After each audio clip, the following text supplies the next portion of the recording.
ونصلي ونسلم على رسوله الكريم اما بعد فاعوذ بالله السميع العليم من الشيطان الرجيم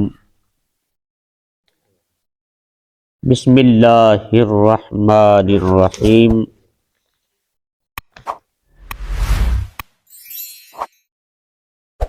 يضل به كثيرا ويهدي به كثيرا وما يضل به الا الفاسقين صدق اللہ مولانا العظیم۔ نبی پاک صلی اللہ تعالی علیہ وسلم آپ کے ارشاد گرامی کا مفہوم ہے کہ اگر کوئی چاہتا ہے کہ اس کے سارے گناہ بھی معاف ہو جائیں اور وہ سارے غموں سے بھی نجات پا جائے تو فرمایا کہ وہ مجھ پر کثرت سے درود پاک پڑھے صلی اللہ علیہ وسلم محمد وآلہ بارک وسلم۔ اللہ تعالیٰ فرماتا ہے یضل بہ کثیرا ویہدی بہ کثیرا۔ قرآن پاک تو منبع ہدایت ہے، ہدی للعالمین، یہ جہان والوں کے لیے ہدایت ہے۔ اور اس جگہ پہ اللہ تعالیٰ فرماتا ہے کہ یضل بہ کثیرا ویہدی بہ کثیرا۔ قرآن مجید فرقان حمید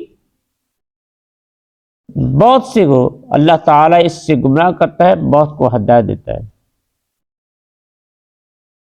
اور آگے اس کی وجہ بھی فرما دی وما یضل بہ الا الفاسقین، کہ اس سے گمراہ وہی ہوتے ہیں جو فاسق ہوتے ہیں۔ فسق سے ہے، اور فاسق کی تین قسمیں ہیں۔ نمبر 1 تغابی، نمبر 2 انہماک، نمبر 3 جہود۔ تغابی فسق کیا ہے؟ تغابی فسق یہ ہے کہ انسان گناہ کرے لیکن اس گناہ کو گناہ سمجھے اور اس سے شرم محسوس کرے۔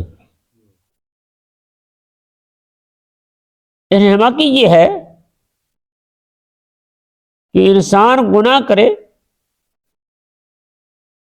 اور گناہ کرنے پر دلیر ہو،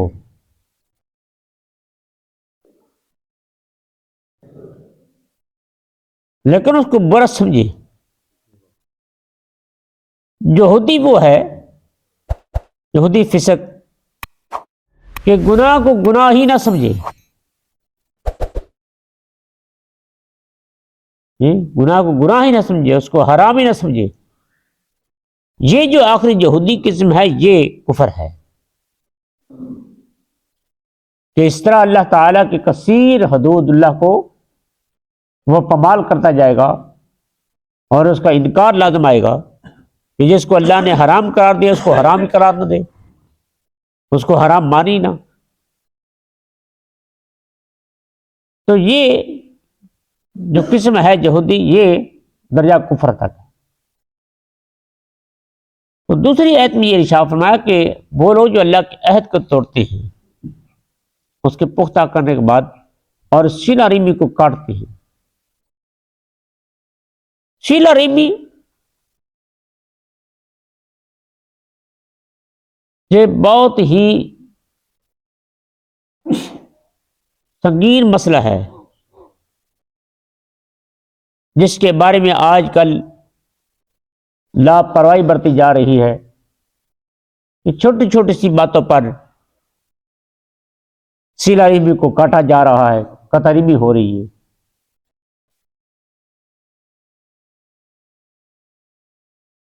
اس آیت کے جو پہلے حصے میں ہے فرمایا اللہ کا عہد توڑتے ہیں،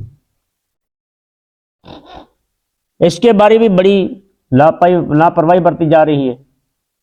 کہ ہم نے جو اللہ تعالیٰ سے عہد کیے ہیں اور عہد کو ہم کس حد تک ہم کمال کر رہے ہیں، کس حد تک ہم اس عہد کی پاسداری کر رہے ہیں۔ ہمارے روزمرہ کے حالات سے بڑی اچھی طرح واضح ہو جاتا ہے کہ ہم اللہ تعالیٰ کے عہد کو کتنا پورا کر رہے ہیں۔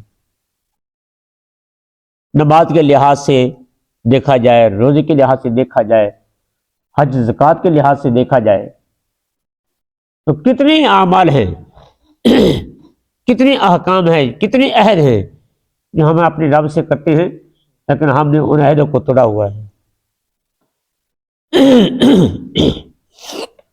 اور یاد رکھیے اللہ تعالیٰ فرماتا ہے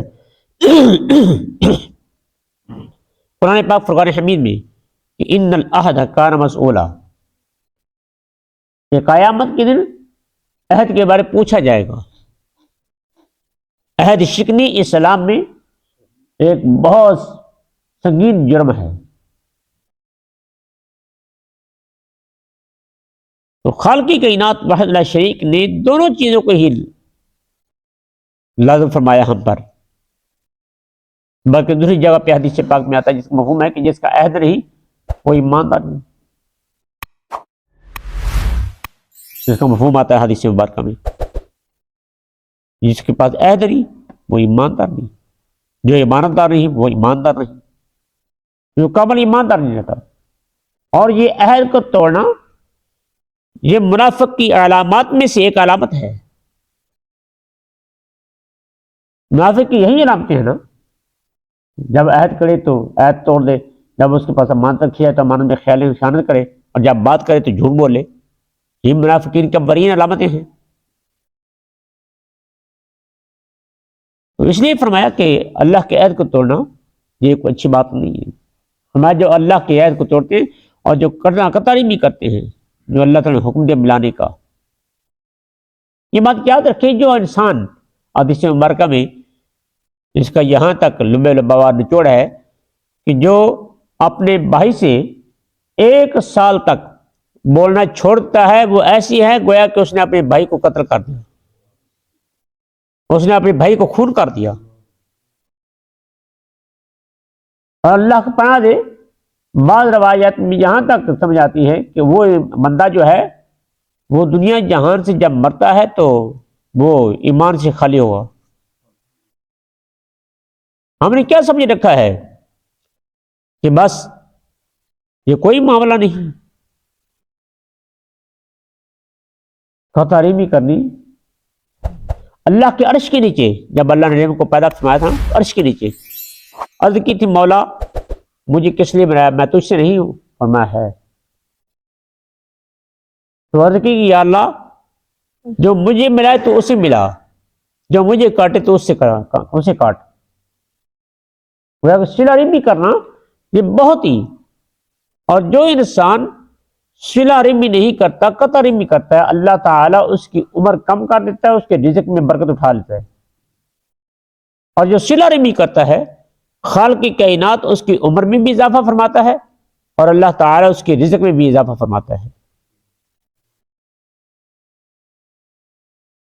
مسلمان ایک مسلمان کا بھائی ہے، لیکن جو خاص رشتہ دار ہے، بھائی ہے حقیقی، وہ تو اور زیادہ اس کا حقدار ہے۔ اس لیے فرمایا کہ وہ یہودی نصارہ ان کی یہ عادات تھی، وہ اللہ کے عہد کو توڑے ہوئے تھے جو تورات و انجیل میں رسول اللہ صلی اللہ علیہ وسلم کے لیے کی گئی ان سے، اور اللہ تعالیٰ نے صلہ رحمی کرنے کا حکم دیا تھا، صلہ رحمی کو کاٹتے تھے، قتل کرتے تھے اور زمین میں فساد کرتے تھے۔ تو اللہ تعالیٰ نے ان تینوں کے لیے فرمایا اولئک هم الخاسرون، یہ لوگ خسارہ پانے والے ہیں۔ وَكَيْفَ تَكْفُرُونَ بِاللَّهِ وَكُنْتُمْ أَمْوَاتًا فَأَحْيَاكُمْ، تم اللہ تعالیٰ کے ساتھ کفر کیسے کرو گے، کس طریقے سے، کس لیے کرو گے؟ فرمایا حالانکہ تھے تم مردہ، فَأَحْيَاكُمْ، بس زندہ کیا تم کو، تم مردہ تھے تمہیں زندگی دی، تمہیں مٹی سے تمہارے بابا آدم علیہ السلام کو بنایا، پھر خون کے نطفے کے ایک بوند سے تمہیں پیدا کیا، پھر اس کو خون میں بدلا، پھر لوتھڑے میں، پھر ہڈیاں بنائیں، پھر تم میں جان ڈالی، تم پہلے مردہ تھے تمہیں زندہ کیا۔ ثم یمیتکم، پھر مارے گا تمہیں، ثم یحییکم، پھر زندہ کرے گا تمہیں مارنے کے بعد دوبارہ پھر زندہ کرے گا، ثم الیہ ترجعون، پھر اسی کی طرف تم لوٹائے جاؤ گے۔ فرمایا دیکھو تو صحیح، اس زندگی کے ایک ایک لمحے میں تم بے بس تھے، تمہارے اختیار میں کچھ نہ تھا، تو تمہیں کیسے مرحلوں سے گزار کر خالق کائنات قیامت کے دن اپنے پاس بلائے گا؟ تو فرمایا کہ پھر تم حق ہے کہ اس پروردگار کا کہنا مانو اور اس کے اطاعت و فرمانبرداری کرو اور اسی کے حکم پہ چلو۔ اور یہاں پہ فرمایا کہ تمہیں اس نے زندہ کیا، پھر مارے گا، پھر زندہ کرے گا، کب؟ قیامت کے دن تو اٹھنا ہی ہے نا، وہاں پہ اٹھنا ہے۔ احادیث مبارکہ میں آتا ہے، قرآن پاک فرقان حمید میں دوسری جگہ پہ یبعثون بھی لفظ آ رہا ہے، تم اٹھائے جاؤ، یحشرون بھی آتا ہے، تم جمع کیے جاؤ گے، تو شرون جمع کیے جاؤ گے۔ یہاں پہ فرمایا تمہیں زندہ کرے گا، وہ زندہ کب؟ جب انسان کو نہلا کر کفنا کر اس کی جنازہ پڑھ کر جب اس کو قبر میں لٹایا جائے گا، فرشتے آ جائیں گے، اس کو اٹھائیں گے، اٹھ سوالوں کے جواب دے، سوالوں کو جواب دے گا۔ اب سوالوں کو جواب دینے کے بعد اس کو کیا کہا جائے گا؟ نم نم کنومت العروس، کہ سو جا جس طرح نئی نویلی دلہن اپنے سسرال کے گھر سوتی ہے، سو جا۔ یہ نہیں اس کو کہا جائے گا کہ مر جا۔ قرآن و احادیث میں کہیں بھی نہیں آتا کہ سوال جواب کرنے کے بعد اس کو پھر موت آ جاتی ہے۔ قیامت تک کوئی آدمی یہ نہیں دکھا سکتا قرآن و حدیث سے کہ سوال جواب کرنے کے بعد اس کو پھر دوبارہ اللہ تعالیٰ مار دیتا ہے، بلکہ حدیث پاک میں الفاظ ہیں کہ نم، کہ سو جا، سونے کو مرنا تو نہیں کہتے۔ وہ جو دنیا میں انسان کی نیند کو مرنا کہا گیا ہے نا، موت کہا گیا، وہ ایک اور لحاظ سے کہا گیا ہے کہ انسان کے اندر دو روحیں ہوتی ہیں، ایک روح جب سوتا ہے تب نکلتی جب ہم خواب دیکھتے ہیں، اور دوسری روح اس وقت نکلے گی جب ہم مرتے ہیں۔ لیکن یہاں پہ معاملہ یہ ہے کہ اللہ نے فرشتوں کو جب ڈیوٹی لگائی ہے تو فرشتے جب زندہ کریں گے، سوال جواب دیں گے، اس کے بعد کہیں بھی موت کا ذکر نہیں آیا، سونے کا ذکر آیا حدیث پاک میں، صحیح حدیث پاک میں، سو جا جس طرح دلہن سوتی ہے۔ اب اس کی طرف اگر جنتی ہے تو جنت کی طرف سے اس کے لیے خالق کائنات وحدہ لا شریک جنت کے دروازے کھول دیتا ہے، جنت کے بستر بچھائے جاتے ہیں، جنت کی ہوائیں آتی ہیں، انعام و کرامات سے نوازا جاتا ہے۔ اگر وہ کافر ہوتا ہے تو اس کو پھر اسے نہیں کہا جاتا سو جا جیسا نیند ویل دلہن سوتی ہے، پھر اس کی قبر جو ہے وہ تنگ کر دی جاتی ہے، جہنم کے گڑھوں میں سے گڑھا بن جاتا ہے، اور جہنم کی بدبو اور جہنم کے جو عذابات ہیں وہ اس کو مشاہدہ اس کا کرایا جاتا ہے۔ اسی لیے تو حضرت عثمان غنی رضی اللہ تعالیٰ عنہ آپ نے فرمایا تھا نا کہ تم قبر کو ایک عام مٹی کا تودا مت سمجھو، حدیث پاک میں ہے، فرمایا یہ جنت کے باغوں میں سے باغ ہے یا جہنم کے گڑھوں میں سے گڑھا ہے۔ تو مومن کی جو قبر ہے وہ روضۃ من ریاض الجنہ بن جاتی ہے، وہ جنت کے باغوں میں سے باغ بن جاتی ہے، اور جو کافر ہے اس کی قبر جو ہے وہ جہنم کے گڑھوں میں سے گڑھا بن جاتی ہے۔ فرمایا تم اس کی طرف ہی لٹائے جاؤ گے، اور خالق کائنات نے پھر اپنی قدرت سے اور زیادہ انسان کو نشانیاں اور اللہ پاک نے اپنے عجائبات کے مشاہدات جو ہے ان کی جھلکی دی ہے قرآن پاک کی، انشاءاللہ پھر کل بیان کیا جائے گا۔ وما علینا الا البلاغ المبین۔ تو اوقات جو تھے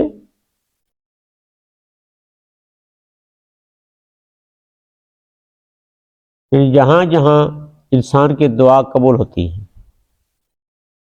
اب کچھ مقامات ایسے ہیں جہاں پہ انسان کی دعا قبول ہوتی ہے، کچھ لوگ ایسے ہیں جن کی دعا بہت جلد قبول ہوتی ہے۔ مثال کے طور پر نبی کی دعا،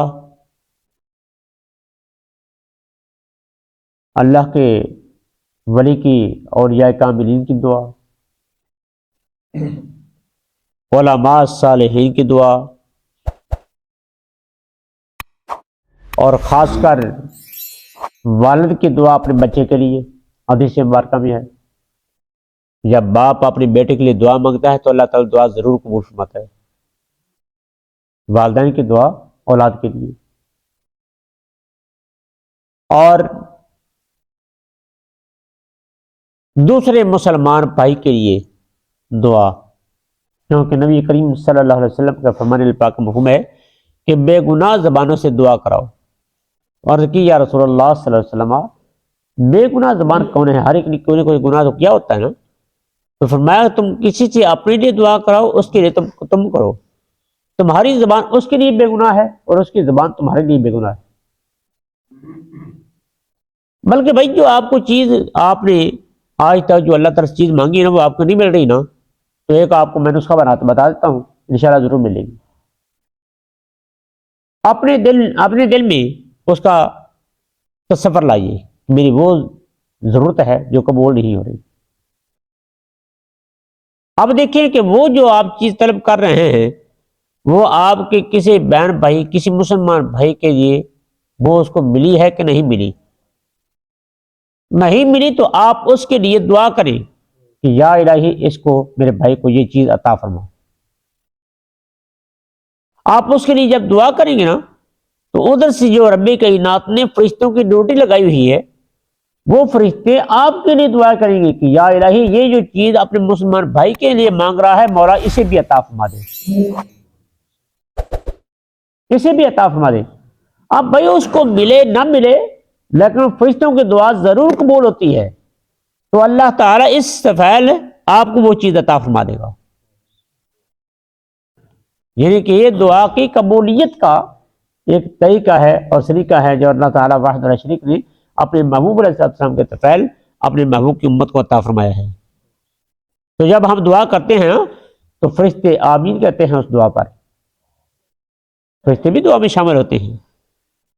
تو اس لیے یہ ہستیاں ہیں جن کے پاس، جن سے دعا کرانے میں اللہ تعالیٰ جن کے قبول فرماتا ہے۔ اور ابرین انسان کی جو ہستی دعا قبولیت کے لیے زندگی میں، وہ اس کے والدین کی ہستی ہے۔ والدین اس بچے کے لیے دعا مانگے اپنے بچے کے لیے، تو اللہ ایک طرف 100 ولی ہو، دوسری طرف والدین ہو، تو اللہ تعالیٰ والدین کی دعا کو زیادہ شفع پوری عطا فرماتا جلدی۔ جی اسی لیے تو حضرت موسیٰ علیہ السلام نا جب آپ جاتے تھے تو رات کو اللہ سے بات کرنے کے لیے، تو جب آپ کے والدہ محترمہ فوت ہو گئی نا تو اللہ تعالیٰ کے پاس جانے لگے، تو اللہ تعالیٰ نے فرمایا کہ موسیٰ آپ ذرا دھیان سے آنا۔ یا الہی پہلے تو میں آتا تھا، آپ نے تنبیہ نہیں فرمائی، اور آج مجھے تنبیہ فرما رہے ہیں کہ دھیان سے آنا۔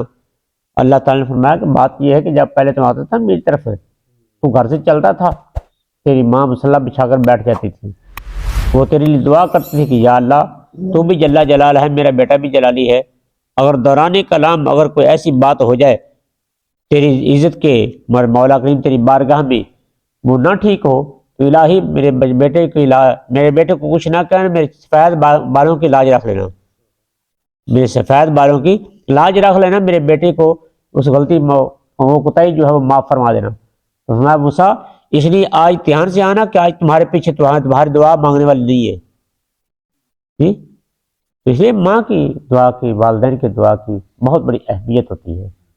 صدق اللہ العظیم۔ بسم اللہ۔